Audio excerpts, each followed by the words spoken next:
and welcome to Diaspora Rhythm's online home tour for 2020. This will be the first of 4 in a series of virtual home tours. We typically offer our home tours during October, which is typically Artist Month, and we have 4 to 5 homes for you to physically visit. But due to the pandemic, we've had to transition to an online presence. So, today we have the opportunity to view the Lisa McDonald collection. Lisa McDonald is a global traveler and avid collector. She has been a member of Diaspora Rhythms since 2008. We're going to see her lovely home in Wilmette and her fantastic collection. I will be your host and guide on the tour. My name is D.E. Simmons. I'm the Executive Director for Diaspora Rhythms, and thank you for signing on to see our virtual home tour. We hope that you enjoy it as much as you have in the past with our present home tours, and we hope that as things progress, we'll be able to offer them in person in the future. Thanks again for joining, and I hope you enjoy this fantastic collection and interview with Lisa McDonald, the McDonald Collection. I'd like for you, if you would, share your perspective on how you approach collecting art of the African diaspora. The African diaspora is wide. I travel quite a bit. I've been to every continent except Antarctica, and I've gotten artwork from most of those places. Wow.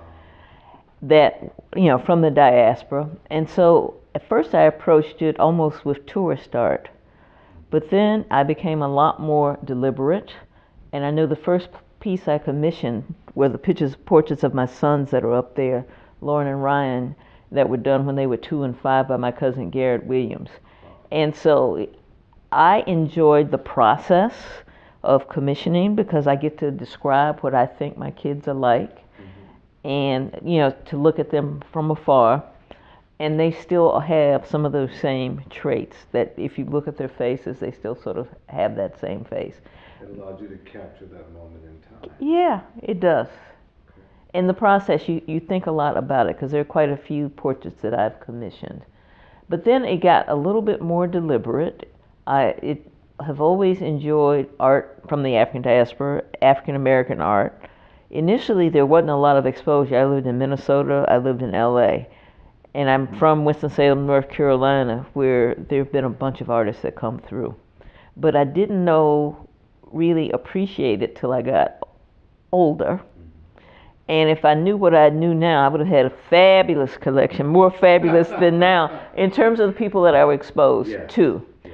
So first it was a lot of figurative.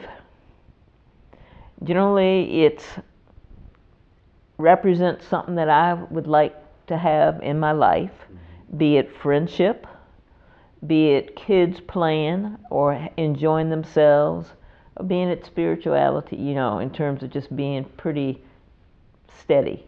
So how is that reflected in your collection? Okay, if you look behind you, you'll see a little boy and a girl that came from Benin.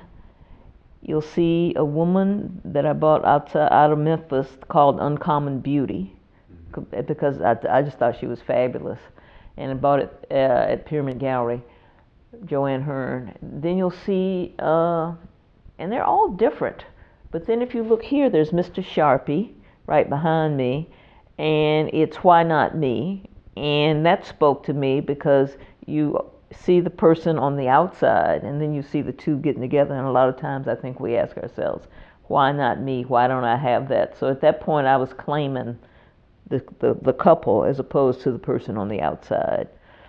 Over there, you've got a Louis Del Sarte, and I got him at Galerie Gauchard, and I like it because it's different from the work he usually does. It's based on the Lizard series, a poem by Nkazaki Shange, and they collaborated.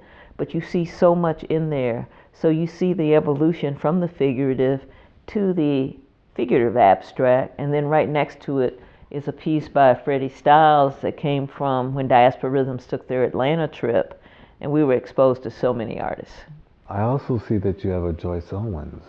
Tell me about the ancestral aspect of your collecting process. I commissioned Joyce Owens the first time I was in the Hyde Park Art Center. It's Not Just Another Pretty Face. That's my grandfather, Isaac Reed Berry. And I didn't know him that well, even though I spent time, because he was older than my grandmother. And so he would always say that he was gone fishing. And I used to, when I would ask him, because I first knew him in Annapolis, Maryland, not realizing, being a minister, he was a fisherman of men. And so that's where he really was going, but I didn't sort of get it. But the process I liked, because photos, Joyce made me sort of see and saw a different perspective, saying he really has kind eyes, and he's really, looking at you, with a certain kindness. Of these pieces, would you consider your signature piece that defines your perspective, and how did you come by it? I commissioned this one through Juarez Hawkins. I always had an affinity toward boxes, and so it's called Olivia's Treasures, or the Three O's. So my grandmother's name is Olivia, my niece's name is Olivia, and my middle name is Olivia. So in it, I'd had another box by Juarez, but what I liked about it is my grandmother was one of the first females to drive in Paducah, Kentucky. Wow. She and my grandfather, toward the middle of their life, owned a place called the Metropolitan Hotel that's now a community center. So they were part of the Green Book. They were. And I threw out the green. My father threw out those green books. It was. And I later found, that it was one of the, they were second owners, but it was one of the first black hotels built in the U.S. Wow. But they were second owners. And they didn't never told me that. I saw it in a magazine. And then my niece's name is Olivia, and so she captured that. And then that's Lisa Olivia, myself, when I was a little girl trying to capture the joy. So I like it because it just represents three family members, and I can take it and I can run on out of here if there was a fire. You've been a member since 2008.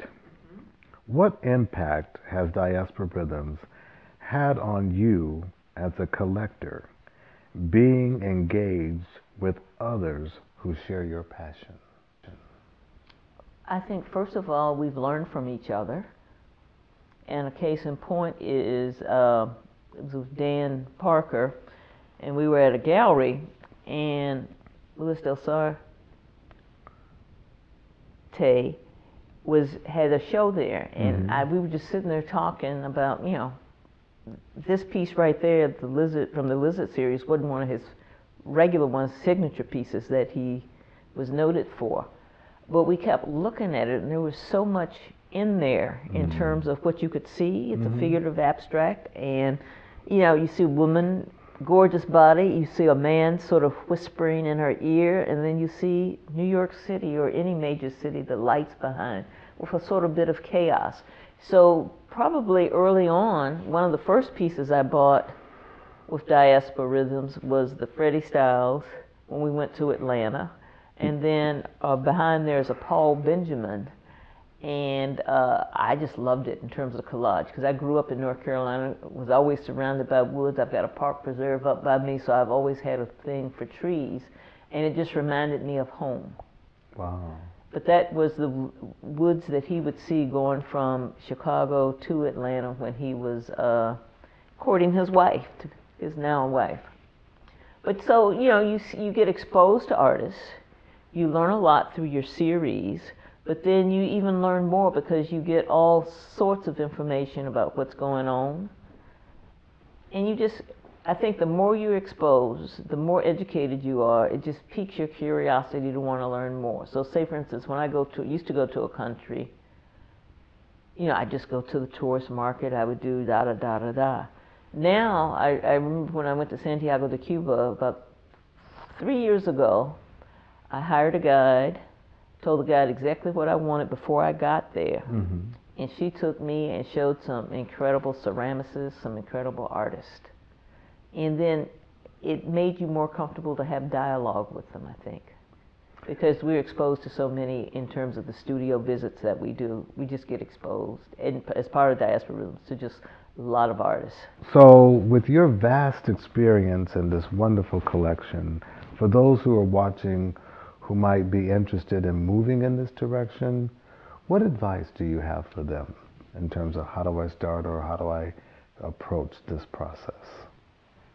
I think a little education is important, and you can get a lot of it through organizations like Diaspora Rhythms, Southside Community Arts Center, just the Art Institute even. I mean, in terms of and Museum of Contemporary Art, Smart Museum, and just learning. I think the more you go, the more you learn. Your eyes get a little bit better to look at it. Some of the stuff I bought is ready to go out of here because you didn't think about it. But then there's other stuff that I bought when I didn't have a clue that I love. In terms of it's in my kitchen. There are 2 pieces I bought in Ghana. The women in the marketplace, the texture, it's just gorgeous. But I didn't have a clue what I thought. All I knew was I wanted some art from Africa. So when the guy took me to a gallery, and it was a really good gallery. Okay. So, and I think also if there's an artist that you want to collect, to buy the best and biggest piece that you can afford of that artist's art. When you come home, how does your collection greet you? Well, the beauty of my collection is it's the one thing on this earth that I can control. And so being a minority in the neighborhood that I live in, it welcomes me because my friends are here. And it represents so many different aspects of what I aspire to be.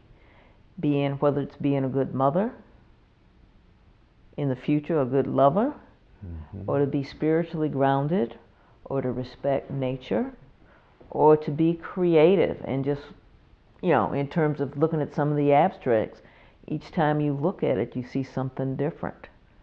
Or just to be safe, because my ancestors are all around me. Many of them have departed, but I know that they are here some way. My aunt is right up there. My father is over there with the Shango screen that I got in Bahia behind him. And so, I just have people all around.